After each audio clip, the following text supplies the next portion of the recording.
یہ جو تمہیں مشکل پر مشکل آ رہی تھی تو میرا مالک تمہیں عذاب سے بچا رہا تھا، تم سمجھ نہیں رہے تھے۔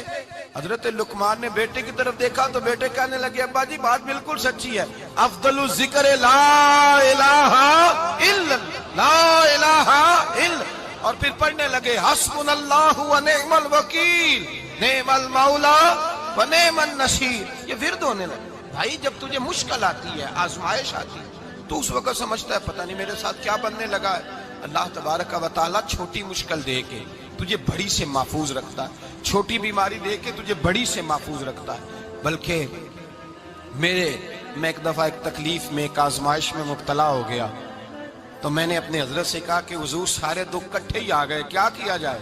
تو آپ فرمانے لگے بڑے خوش نصیب ہو، جوانی میں اللہ نے دکھ دے دیے، بڑھاپے میں آئے تو برداشت نہیں ہوتے،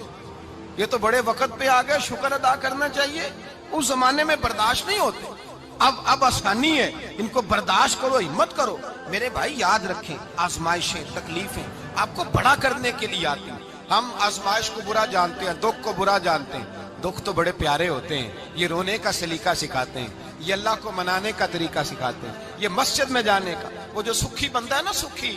مجھے ایک صاحب کہنے لگے دو قسم کے لوگ مدینے سے آتے ہیں، مدینہ شریف پوچھنے لگے، کہنے لگے حضرت جی دو قسم کے بندے ہیں، کچھ واپس جاتے ہوئے تڑپ رہے ہیں،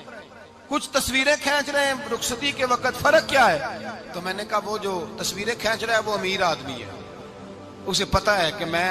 پھر ٹکٹ لے لوں گا، مہینے کے بعد پھر آ جاؤں گا، اور یہ مدینہ چھوڑتے ہوئے تڑپ رہا ہے، یہ کوئی غریب ہے،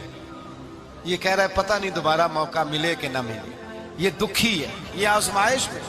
دکھی سکھی بندہ تو مکے جا کے نہیں روتا، وہاں بھی کھڑا ہے، ڈٹ کے کھڑا، دکھی کوئی نہیں تو روئے کیسے؟ روئے کیسے؟ دکھیے دی گل دکھیا ہی جانے، دکھیے دی گل،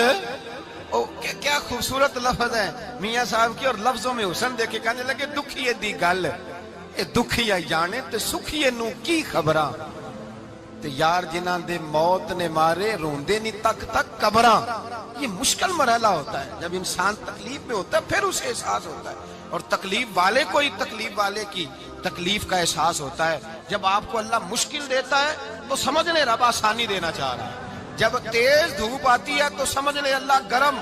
ہوا گزار کے ٹھنڈی بارش برسانا چاہ رہا ہے، اور جب چاروں طرف سے گھٹن ہو، پنجابی میں کہتے ہیں گمہ لگ جائے،